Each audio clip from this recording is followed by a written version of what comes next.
అందరికీ నమస్కారం। ఇవాళ మరి ప్రత్యేకించి ఒక్కసారి అందరు సైలెన్స్। జై తెలంగాణ, జై ఆంధ్ర, జై తెలంగాణ, ఆగండి। జై తెలంగాణ, జై తెలంగాణ। అందరికీ నమస్కారం।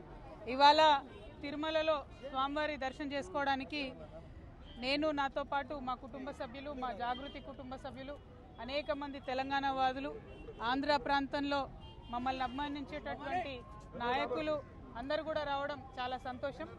ఇవాళ గత 4 సంవత్సరాలుగా నేను చెయ్యని తప్పుకు ఏదో తప్పు చేసినట్టుగా అవాకులు చెవాకులు వాగుతూ సంపూర్ణంగా నన్ను, నా కుటుంబాన్ని, మా జాగృతి సంస్థను తీవ్రమైనటువంటి మానసిక వేదనకు గురి చేసినటువంటి కేసు ఏదైతే ఉందో, మొన్న దేవుడి దయ వల్ల, మా యొక్క నీతి నిజాయితీ వల్ల మరి సంపూర్ణంగా కొట్టుడు వేయబడ్డది। కాబట్టి స్వామివారికి కాలినడకన వచ్చి మొక్కు చెల్లిస్తామనేటటువంటి మొక్కు ఉంది కాబట్టి ఆ మొక్కు చెల్లించుకోవడానికి ఇవాళ తిరుమలకు రావడం జరిగింది।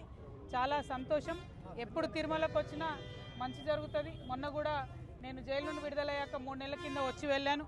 స్వామివారి దర్శన భాగ్యంతో సంపూర్ణంగా కేసే పోయింది।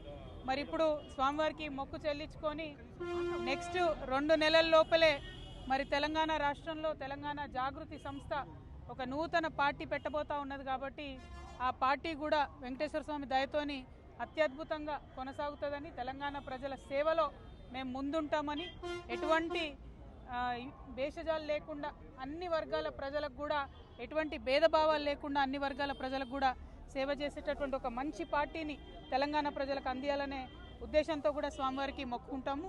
పార్టీ పెట్టిన తర్వాత, మరిన్ని నూతన కార్యక్రమాలు తీసుకున్న తర్వాత ఖచ్చితంగా స్వామివారి దర్శనానికి మళ్ళీ వస్తూ ఉంటాం। అదేవిధంగా ముందు నుండి తెలంగాణ ఉద్యమానికి మద్దతుగా ఉన్నటువంటి ఆదినారాయణ గారు, పోల్తే ప్రతాప్ గారు, ఇట్లా అనేక మంది మిత్రులు మరి వాళ్ళ ఇక్కడికి వచ్చి జాగృతిలో చేరతామని చెప్పడం జరిగింది। మరి వారందరూ ఎప్పుడు జాగృతికి మద్దతుగా ఉన్నటువంటి వారే। ఇట్లా ఆంధ్ర ప్రాంతంలో కూడా అనేక మంది మద్దతుదారులు, మా తమ్ముడు కిషోర్ యాదవ్, వీళ్ళంతా కూడా ఇక్కడ వాళ్ళే। మరి వారందరి మద్దతుతో తెలంగాణ ప్రజలకు సేవ చేసే పార్టీ పెడతాం। తెలుగు ప్రజలందరూ కూడా బాగుండాలని అనునిత్యం కోరుకుంటాం। Thank you. జై తెలంగాణ। బీజేపీ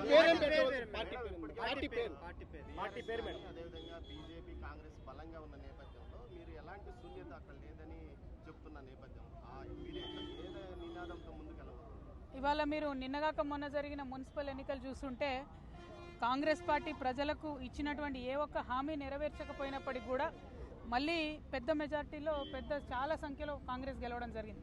బీఆర్ఎస్ చాలా పరిమిత స్థానాలకు ఉండిపోయింది। బీజేపీ కూడా సేమ్ పరిస్థితి। ఎందుకు ఇది జరుగుతూ ఉంది అని అంటే, బీజేపీ కానీ బీఆర్ఎస్ కానీ ప్రతిపక్షంగా కంప్లీట్గా వైఫల్యం చెందినారు।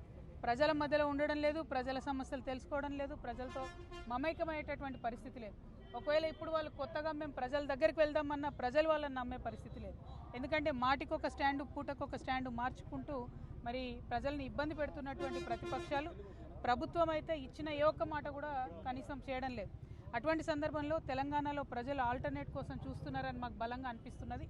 మొన్న కూడా మేము చాలా చివరి నిమిషంలో నిర్ణయం తీసుకున్నప్పటికి కూడా మేము ఆల్ ఇండియా ఫార్వర్డ్ బ్లాక్ పొత్తుతో వెళ్తే 40 స్థానాలు తెలంగాణ ప్రజలు మాకు దీవించి ఇవ్వడం జరిగింది।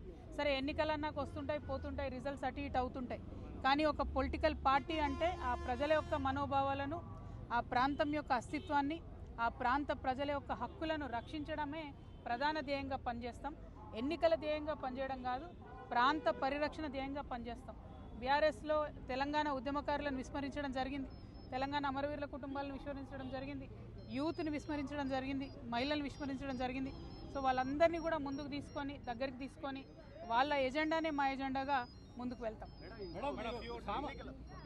సామాన్య మహిళలు కూడా ఇప్పుడు ఎలా, మీ పార్టీ కొత్త పార్టీ పెడతారు, సామాన్య మహిళలను మీరు ఎలా ప్రోత్సహించబోతారు, వాళ్ళకి సంబంధించి పార్టీ ఏ విధంగా నిర్ణయాలు తీసుకోబోతుంది? డెఫినెట్లీ ఇంకేమైనా క్వశ్చన్స్ ఉంటే ఒకేసారి చెప్పేద్దాం। రాష్ట్ర విభజన జరిగి 10 సంవత్సరాలు అయింది। ఇప్పటికీ కొంత బీఆర్ఎస్లో సీనియర్ నాయకులు కానీ, కేటీఆర్ కానీ ఆంధ్రలో విమర్శించడం, ఆంధ్రలో ద్వేషించడమే టార్గెట్గా పెట్టుకొని ఎన్నికల సమయంలో మాట్లాడతారు।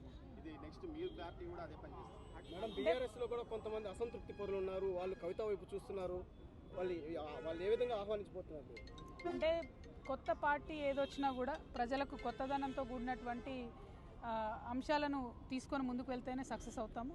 మేము ఒకటే ఎజెండా తీసుకున్నాము, నిరంతరం ప్రజల మధ్యలో ఉండడమే మా ఎజెండా. ఏదో పైన పెద్ద పెద్ద అంశాలు చెప్పి క్షేత్రస్థాయిలో గల్లీలో ప్రజలకు ఇబ్బందులు ఉంటే, వాళ్ళకు లైట్ రాకపోతే, వాళ్ళ స్కూల్ బాగాలేకపోతే కనీసం పట్టించుకోకుండా తిరిగే పొలిటికల్ పార్టీ లాగా మా పార్టీ ఉండదు.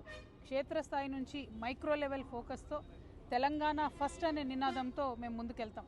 తెలంగాణ వాదులం ఎప్పుడైనా ఒకటే మాట చెప్పినాం, మాకు తెలంగాణ ప్రాంత ప్రజల హక్కుల పరిరక్షణే ప్రధాన ధ్యేయం అని చెప్పినాం.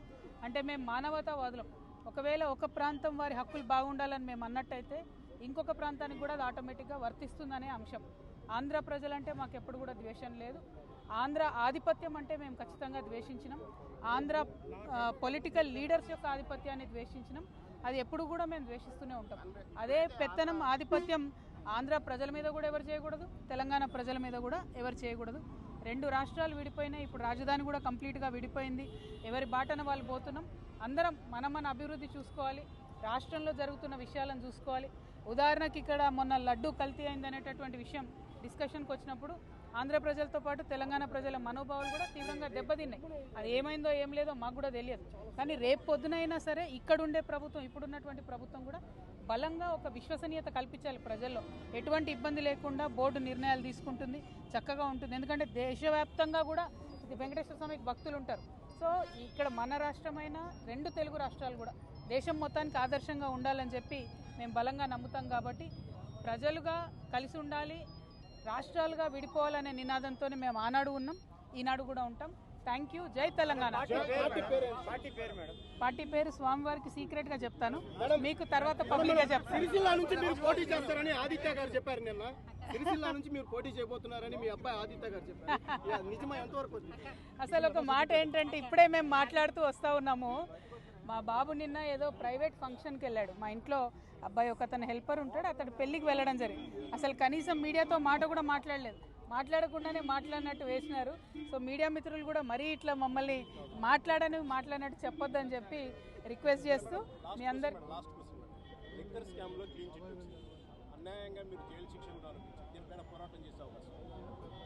లీగల్గా ఏం చేయాలో మా లాయర్స్ చేస్తూ ఉంటారండి. నైతికంగా నేను ప్రజల మద్దతు ఆనాడు కోరాను, ఇవాళ కూడా కోరుతున్నాను. ఆనాడు కూడా ఒకటే మాట చెప్పాను, నేను కడిగిన ముత్యంలా బయటకు వస్తానని. ఇవాళ కూడా అదే చెప్తున్నాను, నేను నీతి పక్షాన ఉన్నాను, న్యాయం పక్షాన ఉన్నాను. ఖచ్చితంగా ఇట్లా ఉండే వాళ్లకు మంచి జరుగుతుంది, ప్రజల మద్దతు లభిస్తుందని నేను బలంగా నమ్ముతున్నా. అన్నిటికన్నా ముఖ్యంగా స్వామివారి దయ ఉంటుందని, ఉండాలని కోరుకుంటున్నాను. హైడ్రా పైన మీ పోరాటం అంటే పేదలు పెద్దల మధ్య జరుగుతుందని చెప్పాను.